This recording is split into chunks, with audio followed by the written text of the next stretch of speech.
I just really love the, I just love that you can't be seen. All right. I will call the St. Paul City Council to order. Roll call. Naker. Here. Prince. Here. Tolbert. Here. Gang. Here. Ballinger. Here. Chalali. Here. Council President Brenmon. Here. 7 present, no one absent. If you'd like, please stand and join us for the Pledge of Allegiance. I pledge allegiance to the flag of the United States of America and to the republic for which it stands, one nation, under God, indivisible, with liberty and justice for all. Before we hit the consent agenda, I just want to acknowledge on the communications and receive file, which is something that we don't actually vote on. We have item number 1. Alice Messer is here, and I just pretty excited about this, so I asked her if she could please stoke the fires of my enthusiasm and tell us a little bit more about this. Great. Thank you. Good afternoon, council members. Alice Messer with St. Paul Parks and Recreation. Really happy to be here this afternoon. In 2019, we started the design process for North End Community Center, and 4 years later, we will be breaking ground in the next couple of weeks. So hopefully in 18 months, we will all be back together in this brand new community center, which is going to be an amazing amenity for St. Paul. So thank you all for your help along the way. Thank you. And we did talk about, we thought we were going to have a groundbreaking this fall, and we had some delays. And so like right now, it's a little challenging to have a groundbreaking. So we're looking for ideas for like a breaking or a celebration that you can have when the construction's already kind of a little bit started, like a construction's happening party or something. So we will be inviting people to whatever that becomes. Yes.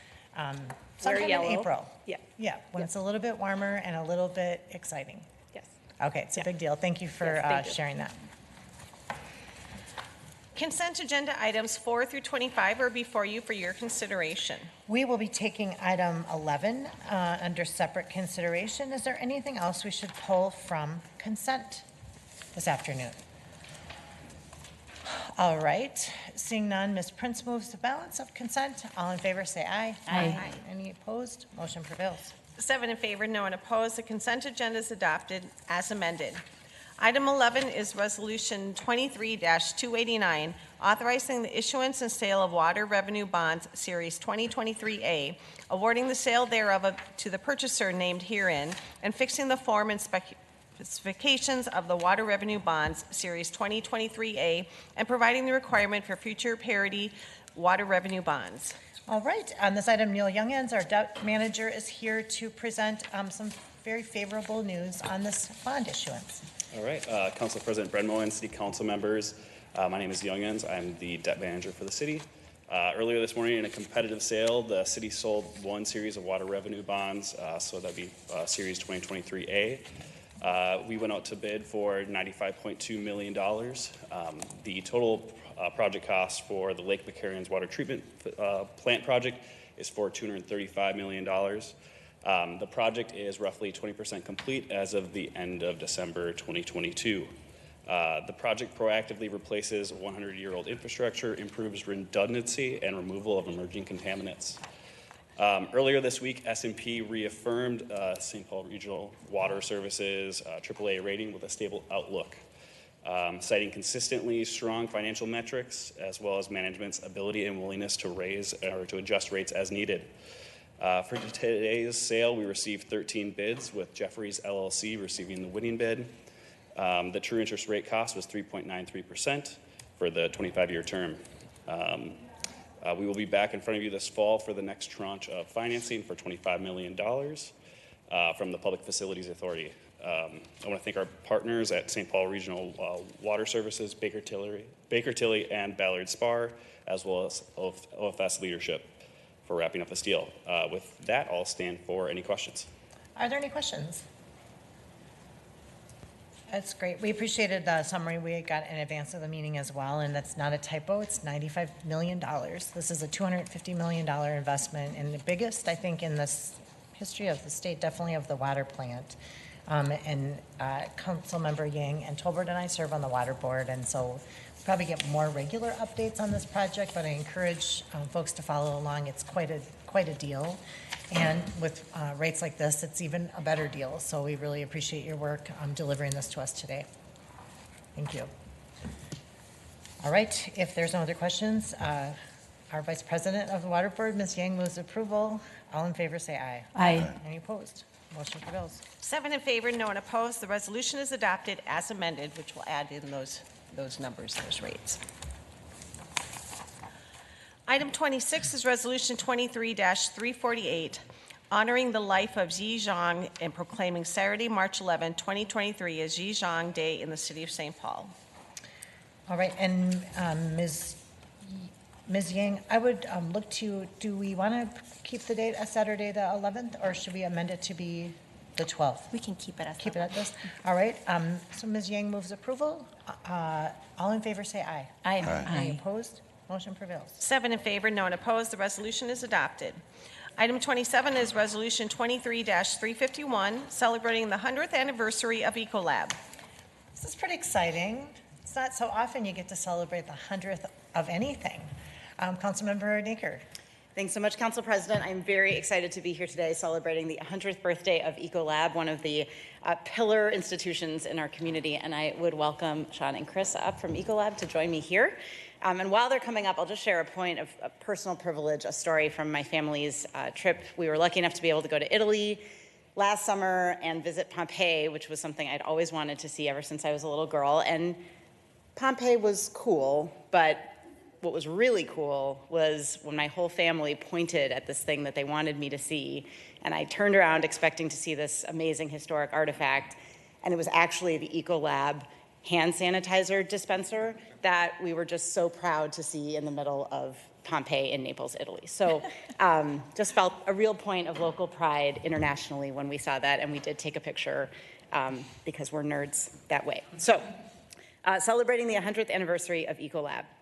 Whereas Ecolab, a company that was established on March 10th, 1923 in St. Paul, Minnesota, has grown into a global science and sustainability leader with 47,000 associates and operations in more than 170 countries, including, I assume, Italy. And whereas Ecolab has throughout its history demonstrated a strong commitment to its associates, customers, and community, and has developed a reputation for innovation, integrity, and outstanding customer service. And whereas Ecolab, which employs 1,100 scientists, engineers, and technical specialists to take Minnesota innovation to the world, has contributed significantly to the economic growth and development of the city of St. Paul and the state of Minnesota. And whereas Ecolab has been an important part of its community, supporting charitable causes and local organizations while investing in a future that is more diverse and equitable, and business practices that improve the health of people and the planet, now, therefore, be it resolved that the City of St. Paul recognizes and honors Ecolab on its 100th anniversary and extends its congratulations and best wishes to the company, its associates, and its customers on this significant milestone. Congratulations. Thank you. We're going to take a quick picture, and then there are a few comments.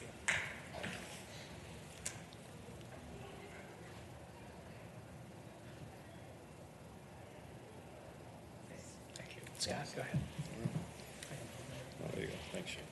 Hi, I'm Scott Kirkland. I'm the CFO for Ecolab. Christoph Beck, our chairman and CEO, would have loved to be here today, but he's traveling. So on behalf of Ecolab, I want to thank council for the recognition on behalf of Ecolab.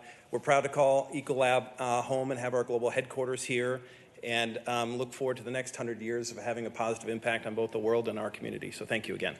Great, thank you. And my understanding is that Sunday, there's a big old party in Rice Park. There You wanna is. Tell us a little bit more about that? Sean, I'll let you cover that. Yeah, absolutely. Celebrating 100 years in Rice Park, and one of the interesting parts of that, because we do a lot of, we have a pest elimination division, and what's interesting, we'll have cockroach races, so things like that. So between that and music and celebration with elected officials and food, we're excited for the time to celebrate with the community, and look forward to another 100 years. Thank you. That's great, and we appreciate, your company has worked with us when we struggle in St. Paul, and I'm also appreciating that we're and in times of great joy and fun, but that you're taking this moment, this 100-year anniversary, to do something really fun on a weekend that's probably one of our busiest tourist weekends with the hockey tournament in town, and doing apparently cockroach races. Think about that a little bit. So that's really wonderful as well. I think I saw Mr. Tolbert's hand up. Yeah, I just want to add on, and since you're here publicly, thank Ecolab. In my 11 years on the council, I've found Ecolab to be such a great corporate citizen, whether that's helping fund the Winter Carnival or other events. They're always step up to the plate. Also, Ecolab, when we started the Innovation Cabinet, Ecolab was sent a high-level staff person to be a co-chair of it. What that turned into Full Stack St. Paul, which is our innovative economic development driver. And we've had a co-chair from Ecolab the entire time. It's Serini now. And just grateful for that partnership and that leadership. And I know a lot of the startup companies that we have in St. Paul, they say the proximity to companies like Ecolab, and quite frankly, the open door that Ecolab has to the next potential Ecolab, means a lot to them, and that access is really valuable. So just on behalf of my work on Full Stack and as a council member, just really appreciate that on top of all the employees that you employ with very well-paying jobs here in St. Paul. So thank you very much on behalf of the city. Thanks for your kind words. Yeah. Thank you. Thank you. And I will just say that I had a very similar experience in Versailles. And this interesting thing is it's my kids that pointed it out, which just shows, like, first of all, the true global impact of your company, but also just the recognizability, especially to those of us who, feel a sense of ownership in the company as well. So it's like you kind of felt like it was a little bit of home when you were far away. It was pretty cool. It's an amazing story. Started with 2 people 100 years ago, and now it's 47,000 people around the world. Yeah, So we're very awesome. Well, hat tip to you guys. Thank you. We'll see you on Sunday. Yep. Ready to race the roaches. Thank you so much. Thank you. Thank you. Ms. Snaker moves approval. Any discussion? All in favor, say aye. Aye. Any opposed? Motion prevails. 7 in favor, no one opposed. The resolution is adopted. Item 28 is ordinance 23-14, granting the application of William Janicki to rezone property at 869 Arkwright Street from RT1 to family residential to RT2 townhouse residential, and amending Chapter 60 of the Legislative Code pertaining to the zoning map. This is a public hearing. Is there anyone here to speak to this item? Seeing none, Mr. Tolbert moves to close the public hearing.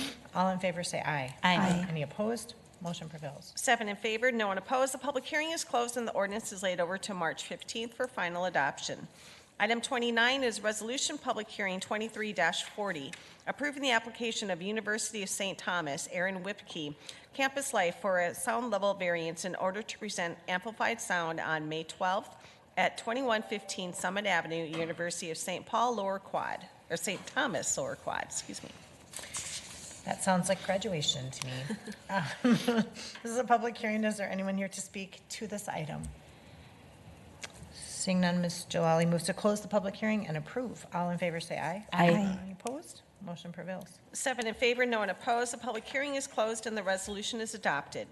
Item 30 is Resolution Public Hearing 23-42, approving the applications of the Minnesota United FC for sound level variance applications in order to present amplified sound on April 15th and April 30th within the street and beer garden area at Allianz Field, 400 Snelling Avenue North. This is a public hearing. Is there anyone here to speak to this item? Seeing none, Mr. Ballinger moves to close the public hearing and approve. All in favor say aye. Aye. Any opposed? Motion prevails. 7 in favor, no one opposed. The public hearing is closed and the resolution is adopted. Item 31 is Resolution Public Hearing 23-50, authorizing the Department of Safety and Inspections to accept a grant in the amount of $65,000 from the Minnesota Department of Labor to participate in the 2023 Building Official Training Grant Program. This is a public hearing. Is there anyone here to speak to this item? Seeing none, Ms. Jalali moves to close the public hearing and approve. All in favor say aye. Aye. Any opposed? Motion prevails. 7 in favor, no one opposed. The public hearing is closed and the resolution is adopted. Legislative hearing consent agenda items 32 through 60 are before you for your consideration. All right. Good afternoon, Ms. Mormon.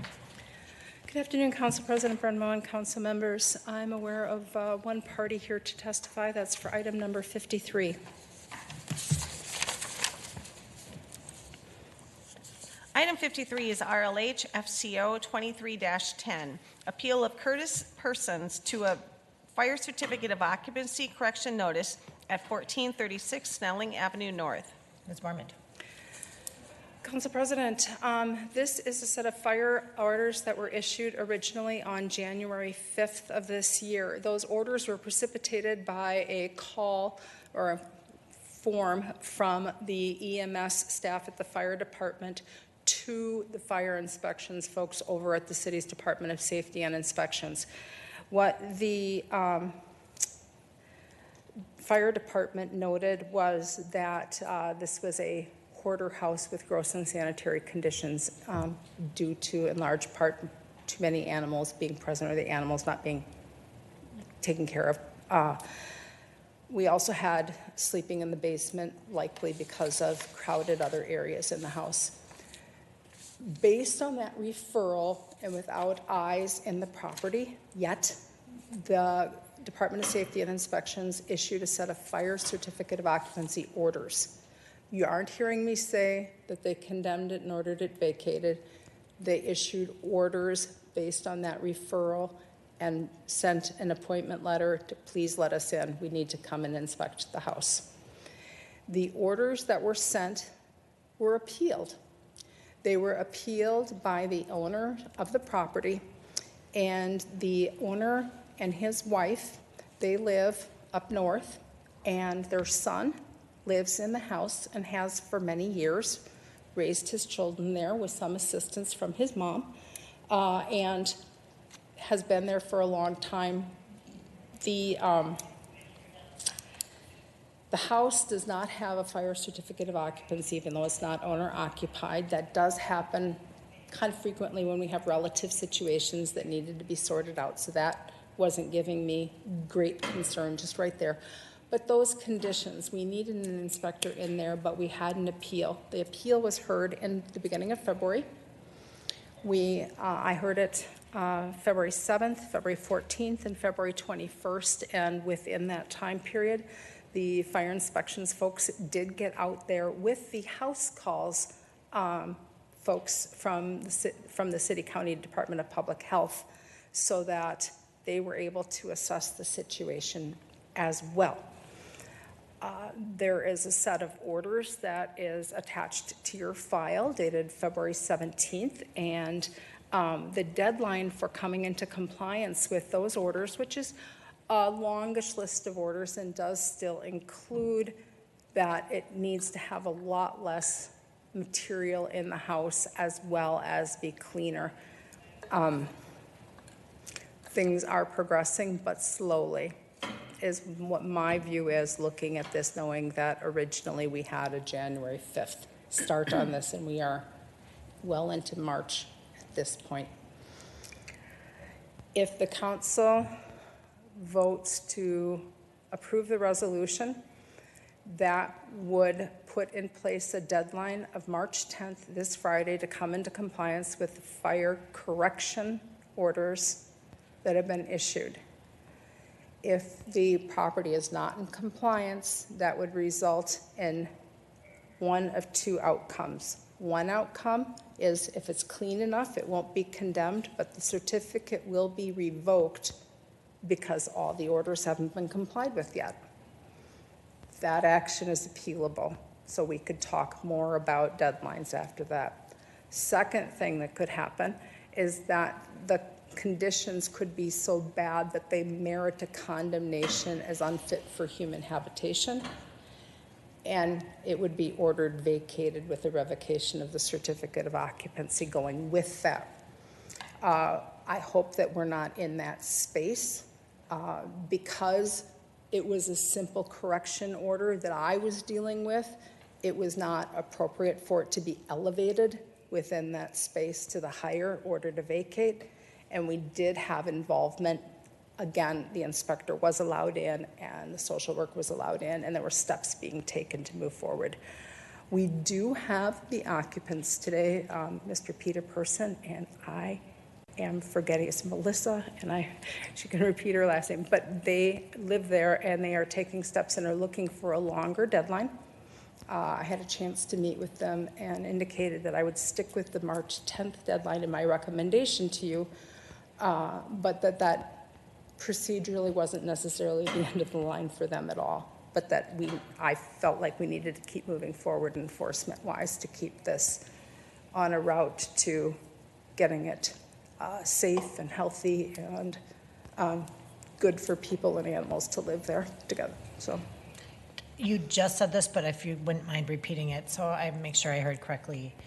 The 3/10 deadline is a first deadline, and at that deadline, there could be a condemnation order, but things are progressing.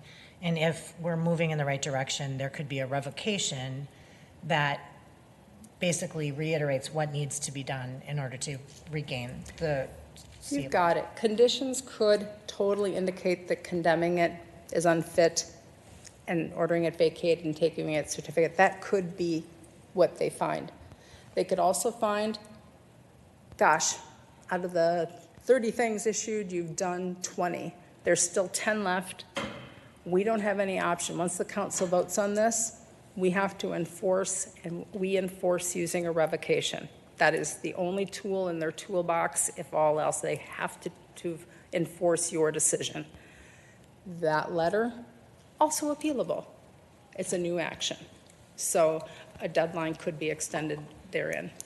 All right, so you're basically saying you believe that just given the time elapsed, keeping the pressure on, but then there's still the opportunity to continue to correct after that deadline passes, and maybe by the 10th, it's all good.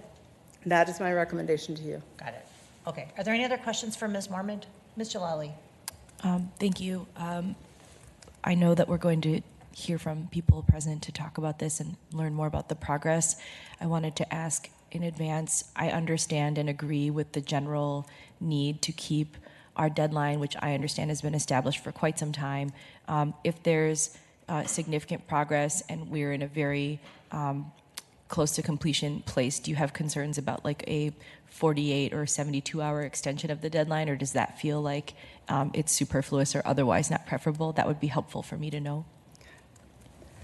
I have two thoughts about that. The first thought that I have is that the deadline is March 10th, which is a Friday. One of the beauties of having a Friday deadline is that an inspector would not realistically be out there until Monday. So there is, by virtue of the Friday deadline, a grace period of 48 hours. I just checked the system. I did not find an appointment letter for next week. I assume that when the council makes its decision today, an appointment letter will follow with a time and a date. So there will be that grace period built in. Second thing, progress in getting the problems addressed. I would say that that would have to be assessed by an inspector. That I'm glad to hear that, and I've heard good things in the hallway, that things are moving forward.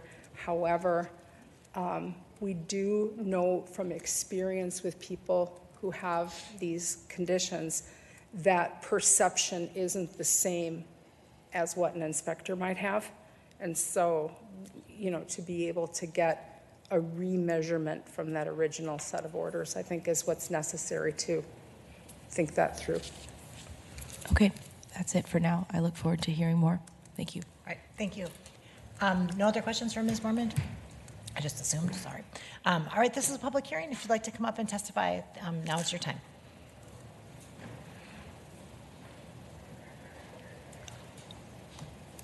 And as you're coming up, if you could introduce yourself, I think we know where you live. We have a timer going, so you have about 5 minutes to share your perspective. And my advice always is to make sure you're clear what your ask is. Okay, I'm Melissa Bardwell. I'm the, oh my gosh, I'm so nervous. It's okay.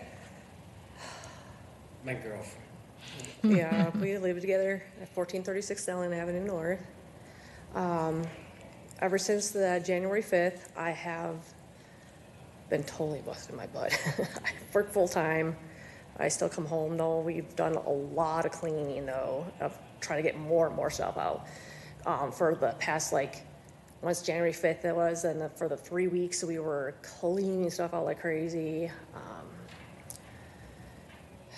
We did get a cleaning crew yesterday coming in, but then their excuse was that They got a the call. kids, they got a call that their kids were sick from school, so now we're have to try to either reschedule or try to find somebody else. I've been doing more research on that too. I've got a couple people that will give me quotes on that. I really do think that we should try to get an extension. We've been doing some of the repairs, though we just don't really have the money or anything like the expenses to be doing that. Because when we first found all of this out on January 5th, we took in matters of our own hands and got dumpsters for ourselves. So we put a lot of money into that for those 2 dumpsters that came in. But this last dumpster that we do have in we've gotten that really full and everything too. We're still working on getting a lot of more stuff out and everything too. It's been going really good. I love the process. It's a big dramatic change. I can actually see the floor and everything. I know, yes, it still needs to be cleaned and everything and dusted. Do you have anything else really you want to say? We're just doing the best that we can. It's hard. It's just me and her. I'm disabled, and she's working full time, and I'm doing what I can, and then waiting for her to come home and help me with other things. And it's been going really good. I mean, I've been trying to get in help when I can. He's I'd got say the we're degenerative definitely disc on disease. an Yeah. upswing. Oh, yes. We finally gotten some help though this weekend too, and really pushed like things out and everything too. I mean, it sounds like your experience is that House Calls is where the goal here is for you to succeed and for your house to be safe and sanitary and, not a fire hazard. And so it sounds like we're all pulling in the same direction. So I really appreciate hearing that. Is there anything else you would like to add? I want to make sure that what you heard Ms. Mormon say was the deadline is would be Friday, but for practical purposes, you won't see an inspector till next week. So there actually is a bit of a cushion in there. If you were asking for, you haven't asked specifically for what sort of an extension you're seeking, but it sounds to me like even if there's an inspection next week, then there's still an opportunity to continue the work you're doing. So what specifically are you asking before we close a public hearing? I guess we're not exactly sure. I just didn't, I guess coming into this, we didn't know if it's, what kind of an extension we could have. Because it's hard, because my mom and dad live about 200 miles north. So it's hard coordinating with everything. I mean, I can get a hold of them. It's just a little bit difficult. Okay. Okay, especially with the money wise and everything too, and trying to cut corners a little bit and everything, but still, yes, I do want a healthy house and everything, and it's really a big dramatic change. I love it. Yeah, I can tell. I'm the person who likes to chuck everything. So. Okay, so anything else before we close the public hearing? I think that's... Yeah, I think that's it. I'm okay. Okay. Ms. Jalali would move to close the public hearing. All in favor, say aye. Aye. Aye. Any opposed? Motion prevails. Ms. Jalali. Great. I'll just wait. Okay. You good? Okay. Thank you for coming down here today. Thank you for sharing your situation with us. I really take it to heart, and you can have a seat. Sorry, I didn't mean to keep you up here. Thank you. I have a lot of empathy for this situation. I appreciate Ms. Mormon working closely with the residents of the building.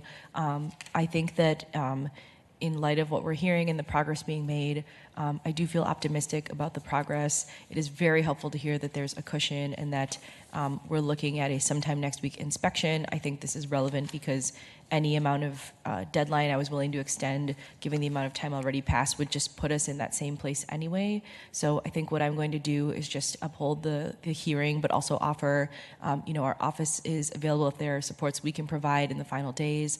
I think that it's very encouraging to know there's a few extra days in there besides just the date that's on paper. And so, what I'm taking from this is that we just need that deadline there so that an inspector can get out and really see what's left, and that also helps unlock additional supports to figure out what else is needed once we really see from a health and safety standpoint what's there. So I hope you're hearing that we have a lot of empathy and desire to collaborate. We really appreciate you coming and sharing how it's going. Want to stay in touch with you, and I think with that I would move the recommendation of the hearing officer today. Thank you. All right, there's a motion from Ms. Jalali. Any discussion on that motion? Seeing none, all in favor say aye. Aye. Any opposed? Motion prevails. 7 in favor, no one opposed. The public hearing is closed and the resolution is adopted.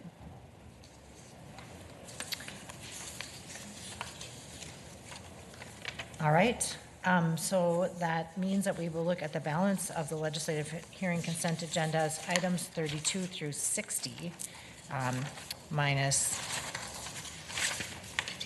53, which we just discussed. If you are here for items 32 through 60, this is your public hearing.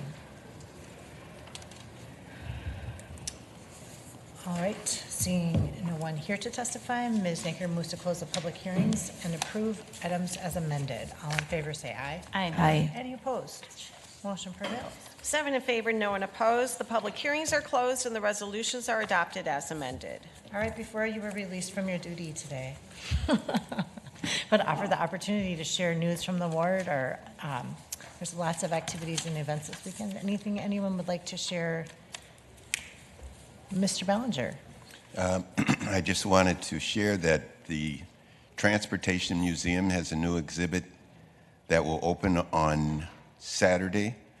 And if you show up by 11, you'll get in free, and there'll be other things that will be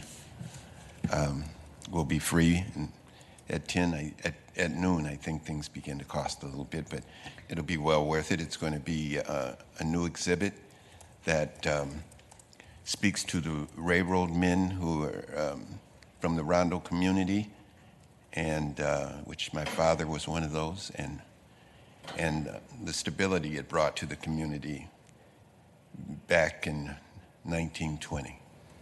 So I suggest you be there. And apparently early. I'd say get there at 11. That's great. And is that the Transportation Museum On Pennsylvania yeah. Avenue. Haven't been there. It's cool. It's a cool place and a new exhibit. Yeah. Mr. Tolbert. Two announcements.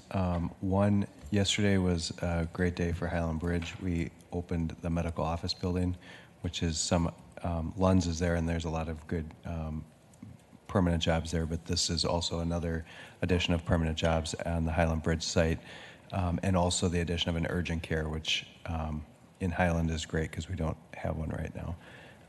So to have that there, but there's multiple different medical offices and folks there, so it's just an exciting day to have that opened, and it's right next to the skateboard park, so an urgent care next to a skateboard park is probably a pretty good location. The second thing, just to recognize a former council member who I didn't know, but Joanne Showalter, who served from 1978 to 1982, and I believe was one of the first female council presidents of this body, passed away at 90 a couple weeks ago. I just think it's something that we should mention here, since we'll all be former someday as well, too. Some of us sooner than others, but just recognize the years of service she had here. I also noticed she had been a legislative aide prior to that.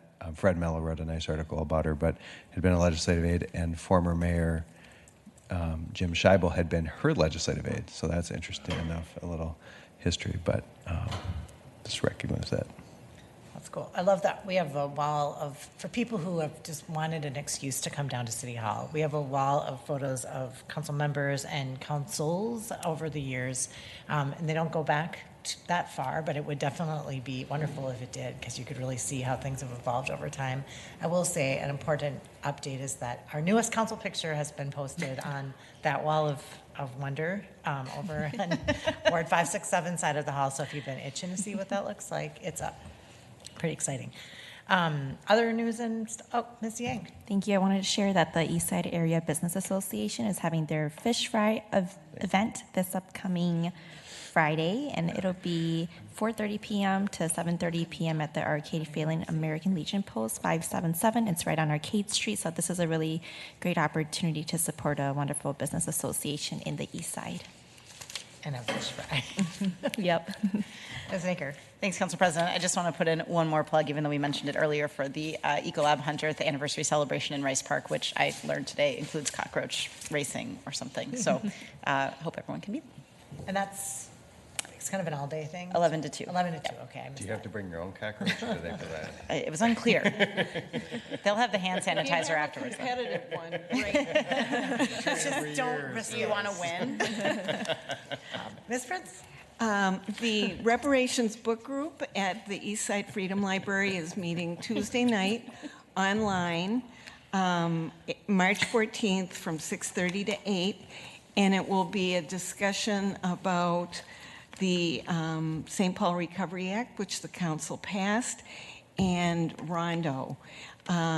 Just one case for reparations in St. Paul, and it will be featuring descendants of Rondo who will be talking to us about their experience and how relevant this is to the work that we're all doing. Right now, we have confirmed Nick Kalik, who served on the council as an appointee, and we've also confirmed Naida Presley and Jeremy English, who grew up in Rondo. And along that line, we are also right now accepting applications for the St. Paul Recovery Act Reparations Permanent Commission.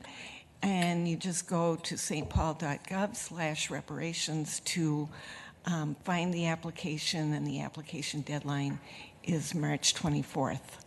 So spread the word. We're getting some great applications in, but we would like to see more. And you got to live in St. Paul. Yes. If you don't live in St. Paul, go do your reparations in your own city. Right. Get out of here. We need St. Paul. We need St. Paul representatives for this. We did have a good mix of folks on the commission that is, or the committee that established this commission, but one of the requirements of this commission is St. Paul residency. So we're looking for people, local folks, to apply. And I do have it on good authority that one of the Rondo descendants that will be part of the discussion is our own council member. I'm sorry, it's at the event that you mentioned? At the event. Okay, that sounds great. It sounds like a great event. Other news before we go? I will just say one tiny update, which is actually a grand update. Up in my neck of the woods, when Connie's Creamy Cone opens, it means spring is upon us. And guess what happens on Saturday? Connie's open, so must mean that it must mean it's time to go stand in the snow and get an ice cream cone, but it means we believe that spring is coming. So some people believe in the groundhog. I believe in Connie's. So this Saturday. That's Saturday. We'll see you there. After you walk around the lake, we'll see you there. Not too far from the Transportation Museum. And before you race cockroaches. There's a lot going on this weekend. Great. Well, there's nothing else to come before us. We're adjourned.